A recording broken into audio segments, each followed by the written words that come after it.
ကျင့်ဝတ်ဆိုတာကိုနားလည်ဖို့လိုပါတယ်လူကျင့်ဝတ်ဆိုတာကကလေးဘဝတည်းကတင်ပေးတင်တဲ့အရာဖြစ်ပါတယ်လုပ်ငန်းခွင်မေတ္တာရေးနဲ့ပတ်ဝန်းကျင်စားတဲ့နေရာတိုင်းမှာကျင့်ဝတ်နဲ့ကိုယ်ချင်းစာတရားဆိုတာသိကိုအရေးကြီးပါတယ်လိုက်နာဆောင်ထိန်ရမယ့်ကျင့်ဝတ်တွေကိုနားမလည်တဲ့သူဟာအဆင့်အတန်းရှိတဲ့သူ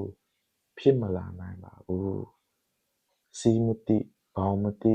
စေတနာစိတ်မရှိရင်နေရာတစ်ခုရောက်ခဲ့တောင်ခဏပဲ